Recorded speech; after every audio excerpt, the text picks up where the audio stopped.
So welcome all of you again. इस video में हम बहुत इंपॉर्टेंट मॉडल के बारे में बात करने वाले हैं जिसका कि नाम है हॉफस्टेडेज मॉडल। ठीक है, this is a cultural model. तीन टाइप के हम मॉडल पढ़ेंगे अभी, है ना। एक जिसका नाम है ये हॉफस्टेडे, ठीक। Second globe model and third one is value orientation model. ठीक है, तीनों ही इंपॉर्टेंट मॉडल्स हैं कल्चर के। और ग्लो मॉडल की मैंने वीडियोस डाल दी हैं, अगर किसी को वीडियो चाहिए होगी तो मैं डिस्क्रिप्शन में लिंक दे दूंगा, वहाँ से वो उसको देख सकता है। एंड सेकंड हम हाउस स्टडी मॉडल अभी करने जा रहे हैं और थर्ड वन आपको वैल्यू ओरिएंटेशन मॉडल की वीडियो मिल जाएगी। ठीक है, and this is presented by me Shubham Sharma. Please like share and subscribe अगर आपको ये अच्छा लगे तो। नाउ हाउस स्टडी मॉडल देखो, बिल्कुल सही आसान भाषा में उसको देखेंगे।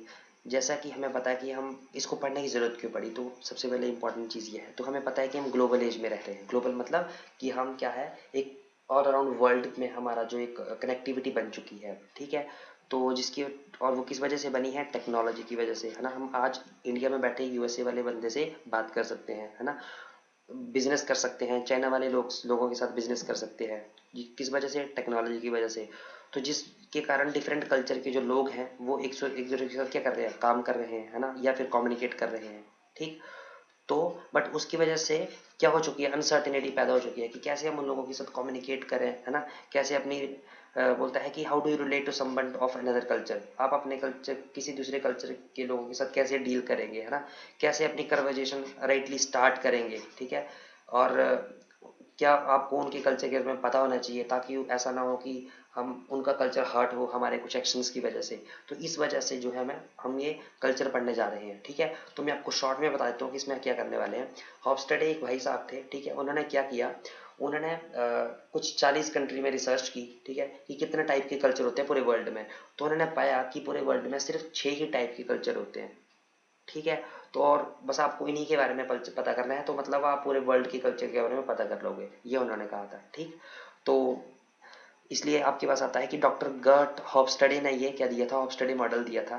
ठीक, कब दिया था, 1970 में। ठीक, और 10 साल तक उनकी ये रिसर्च चली थी। ठीक है, और थाउजेंड्स ऑफ इंटरव्यूज लिए थे उन्होंने। ठीक, और बाद में इनका जो ये कल्चरल डायमेंशन दिए थे, कितने दिए थे, 6 दिए थे। उनको ISO that sorry international recognised किया गया था फिर। क्लियर हो गया। तो उन्होंने कहा था कि पूरे वर्ल्ड में सिर्फ 6 ही टाइप के कल्चर होते हैं। ठीक है, और जो उन्होंने रिसर्च की थी वो कहाँ की थी, 40 कंट्रीज में की थी। ठीक है, पहले इनिशियली उन्होंने 4 ही कल्चर दिए थे, बट बाद में उन्होंने फिफ्थ और सिक्स्थ भी ऐड किया था। ठीक है, फिफ्थ आपके पास 1990 में किया था और सिक्स्थ आपके पास अराउंड 2000 में किया था। ठीक है जी, तो बात करते हैं वो 6 कल्चर कौन कौन से हैं।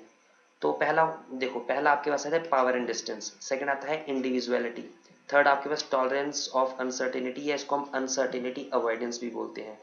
उसके बाद masculinity and femininity, long term and short term, और इंडल्जेंस एंड रिस्ट्रेंट। अब इनको याद कैसे करें, देखो सबसे जो इंपॉर्टेंट टास्क है या चैलेंजिंग टास्क है उनको याद करने का, तो इसके लिए मैंने कोड बनाया हुआ है। ठीक है, आप कैसे याद रखोगे, आई सॉरी यहाँ लिखते हैं, आई लव यू मेरा प्यारा इंडिया। ठीक, या इसको और भी, आई लव यू मेरी प्यारी हिंदू, या आई लव यू मेरा प्यारा इंडिया। आई से कौन सा आ जाएगा, इंडिविजुअलिटी। ठीक, एल से कौन सा आ जाएगा, योर एल से आ जाएगा individuality, long term and short term. ठीक है, यू से आपके पास आ जाएगा अनसर्टेनिटी अवॉइडेंस। ठीक, एम से आपके पास आ जाएगा मैस्कुलिनिटी एंड फेमिनिनिटी, पी से आपके पास आ जाएगा पावर एंड डिस्टेंस, और आई से आपके पास आ जाएगा इंडल्जेंस एंड रिस्ट्रेंट। ठीक है, तो आई लव यू मेरा प्यारा इंडिया, तो इनके इस कोड को याद करके आप इनको याद कर सकते हो। इजी हो गया, अब नहीं भूलेंगे कभी भी। अच्छा, तो पहला मॉडल क्या बोलता है, पहला डायमेंशन क्या बोलता है, पावर एंड डिस्टेंस। ये हॉफस्टेडे ने बोला कि आपकी जो पूरी दुनिया में पावर एंड डिस्टेंस के ऊपर उन्होंने डिफाइन किया, तो वो बोला कि this refers to the degree of inequality that exist and it's accepted among people. देखो सिंपल भाषा में बताता हूँ आपको ना, पावर एंड डिस्टेंस सिंपल मतलब है कि बोलता है कि दो टाइप के कल्चर होते हैं आपके, एक होता है आपके पास हाई पावर स्कोर वाले और एक होता है आपके पास लो पावर स्कोर वाले, है ना। तो जहाँ पे आपका हाई पावर स्कोर होगा जिन कंट्रीज में, मतलब वहाँ पे इन अनइक्वालिटी ज़्यादा होगी, क्या होगी, अनइक्वालिटी ज़्यादा होगी, मतलब कि वहाँ पे जो हाई पावर के लोग हैं उनको ज़्यादा तवज्जो दी जाएगी और जो लो पावर के लोग हैं उनको कम तवज्जो दी जाएगी, ठीक है। और जहाँ पे जिन कंट्रीज में पी डी स्कोर मतलब पावर डिस्टेंस स्कोर कम होगा, लो होगा, वहाँ पे power is shared and well dispersed, तो वहाँ पे जो पावर है वो कैसी होगी, इक्वली शेयर होगी सभी के बीच में, ठीक है। मतलब जो वहाँ पे टॉप लेवल पे बंदा बैठा होगा और जो लो लेवल पे पर्सन काम कर रहा होगा उनको इक्वली ट्रीट किया जाएगा। क्लियर हो गया। तो इनको फ्लैटर ऑर्गेनाइजेशंस बोलते हैं वैसे, ठीक है। जहाँ पे ये होता है उनको फ्लैटर मतलब वहाँ पे मिडिल लेवल नहीं होता है, टॉप और जो लो लेवल है वो एक ही लेवल पे होते हैं दोनों, ठीक। और इसका एक एग्जांपल डायरेक्ट एक सीधा जीता जागता एग्जांपल है कि जो आपका मलेशिया है ना, ठीक है, वहाँ पे आपका हाई पीडी स्कोर है। हाई पीडी स्कोर का मतलब हुआ कि वहाँ पे अब जो टॉप मैनेजमेंट को रिपोर्ट करनी होती है सभी को, ठीक है। और जो आपके पास मीटिंग्स होती हैं वो भी पावरफुल लीडर्स ही करते हैं उनको, और क्लोज डोर मीटिंग होती है, हर किसी को डिसीजन मेकिंग में नहीं लिया जाता है, ठीक है। तो इसके पता चलता है कि वहाँ पे पावर डिस्ट्रीब्यूशन बहुत ज़्यादा है, मतलब वहाँ पे जो जिनकी ज़्यादा पावर है उन्हीं को ही तवज्जो दी जाती है, वही डिसीजन लेते हैं, ठीक है। ये उसके कुछ करेक्टरिस्टिक्स है, आप देख लेना इनको ना। उसके बाद आपके पास आता है इंडिविजुअलिज्म। अब नाम से पता लग रहा है, देखो इंडिविजुअलिज्म का मतलब है कि इंडिविजुअली मतलब अकेले रहना। तो एक कल्चर वो होगा जहाँ पे अकेले रहना पसंद करेंगे, और एक कल्चर वो होगा जहाँ पे लोग इकट्ठे रहना पसंद करेंगे। तो जहाँ भी मतलब हाई आईडीवी स्कोर होगा, जहाँ पे इंडिविजुअलिज्म क्या होगा, हाई होगा, वहाँ पे लूज कनेक्शन होंगे, मतलब हाई इंडिविजुअलिज्म होगा मतलब बंदा अकेले रहना पसंद करेगा, और अगर अकेले रहना पसंद करेगा तो उसके कनेक्शन मतलब रिलेशनशिप्स क्या होंगे, कम होंगे, लूज होंगे, ठीक है। और वो जहाँ पे लो आईडीवी स्कोर होगा, मतलब जहाँ पे इंडिविजुअलिज्म लो होगा, मतलब वहाँ पे ग्रुप में रहना पसंद करेंगे, वहाँ पे स्ट्रॉन्ग ग्रुप कोहिजन होगा, मतलब बॉन्डिंग अच्छी होगी लोगों के बीच में, रिस्पेक्ट होगी एक दूसरे की, लॉयल होंगे लोग एक दूसरे के प्रति, रिस्पॉन्सिबल होंगे, ठीक है, और वेल बींग होंगे एक दूसरे के प्रति। क्लियर हो गया, ठीक। अच्छा, तीसरा आपके पास मॉडल आता है, दिस आर सम कैरेक्टर्स, वो आप इनको देख लेना ना, मैस्कुलिनिटी और फेमिनिटी। देखो नाम से पता लग रहा है, मैस्कुलिनिटी का मतलब है मैन, ठीक, और फेमिनिटी का मतलब है फीमेल, ठीक है। तो मतलब जहाँ पे मैस्कुलिनिटी वाला कल्चर होगा ना, वहाँ पे मैन को तवज्जो दी जाएगी, मेल को, ठीक है, कि बोलेंगे वहाँ पे कि भाई मेल ही, या जो आपका पास मैन है वही काम करेगा घर के बाहर, औरतें नहीं करेंगी, फीमेल्स नहीं करेंगी, ठीक है। सबसे ज़्यादा तवज्जो किसको दी जाएगी, मैंस को। जबकि जहाँ पे फेमिनिटी वाला कल्चर होगा वहाँ पे मैंस और मतलब मेल और फीमेल दोनों को इक्वली ट्रीट किया जाएगा, है ना। वहाँ पे ये डिस्टिंक्शन नहीं की जाएगी कि फीमेल घर का ही काम कर सकती है और वो बाहर का काम नहीं कर सकती या बाहर जॉब नहीं कर सकती, ठीक। उसके बाद आपके पास आता है अनसर्टेनिटी अवॉइडेंस। तो अनसर्टेनिटी अवॉइडेंस बोलता है कि जहाँ पे अनसर्टेनिटी क्या होती है कि जब कभी कोई अनसर्टेनिटी हो जाती है, एकदम से कोई अचानक दुर्घटना हो जाती है, तो उसको अवॉइड करने की टेंडेंसी।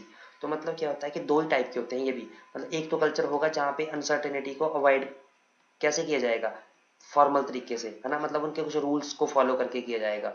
और दूसरा आपके पास होगा जहाँ पे मतलब अनसर्ट, फॉर एग्जांपल एक अर्बन और रूरल का एग्जांपल लेते हैं। तो मान लो कि एक लड़का और एक लड़की है, वो घर से भाग के शादी कर लेते हैं। तो जो ज़्यादातर कल्चर माना जाता है कि जो अर्बन एरिया के लोग हैं, जो पेरेंट्स होंगे, वो मान जाएंगे कि चलो, शहरी जो पेरेंट्स होते हैं वो बोलते हैं कि चलो कोई बात नहीं, शादी हो गई, अब घर में आ जाओ वापस। बट जो गांव के पेरेंट्स होंगे वो नहीं मानेंगे, है ना। तो वो उनके लिए अनसर्टेनिटी थी, एक अचानक दुर्घटना थी कि उनके बच्चों ने शादी कर ली भाग के, तो अब उसको वो मानेंगे नहीं। क्लियर हो गया। तो उसके बाद आता है आपके पास लॉन्ग टर्म ओरिएंटेशन। तो लॉन्ग टर्म ओरिएंटेशन क्या बोलता है कि इसका एग्जांपल, सबसे बेस्ट एग्जांपल है यूएसए और इंडिया का, ठीक। तो लॉन्ग टर्म ओरिएंटेशन मतलब जो अपने कल्चर को लॉन्ग टर्म के लिए मान के चलते हैं, है ना, उसको फॉलो करते हैं। जबकि शॉर्ट टर्म में क्या होगा, जो उसको लॉन्ग टर्म के लिए फॉलो नहीं करते हैं, शॉर्ट टर्म के लिए फॉलो करते हैं। फॉर एग्जांपल यूएसए, अब आपको पता है यूएसए एक मिक्स्ड कल्चर है, ठीक है। तो यूएसए में जो मिक्स्ड कल्चर मतलब वहाँ पे किसी एक कल्चर को बड़े टाइम तक नहीं रखा जाता है, वहाँ पे डिफरेंट कल्चर्स को लोग अडोप्ट करते हैं, अच्छा लगता है तो यूज करते हैं, अच्छा नहीं लगता है तो आगे बढ़ जाते हैं। वो है शॉर्ट टर्म ओरिएंटेशन। और लॉन्ग टर्म जैसे इंडिया है, तो इंडिया में काफ़ी लंबे टाइम तक किसी भी कल्चर को यूज़ किया जाता है, ठीक, या फॉलो किया जाता है। और लास्ट आपके पास आता है इंडल्जेंस एंड रिस्ट्रेंट। नाम से पता लग रहा है, इंडल्जेंस, इंडल्जेंस मतलब इंडल्ज होना, मिल जाना, ठीक है। और रिस्ट्रेंट मतलब रोकना, ठीक है, रोकना मतलब अपोजिशन, अपोजिट, किसी चीज़ के अपोजिट होना, ठीक है।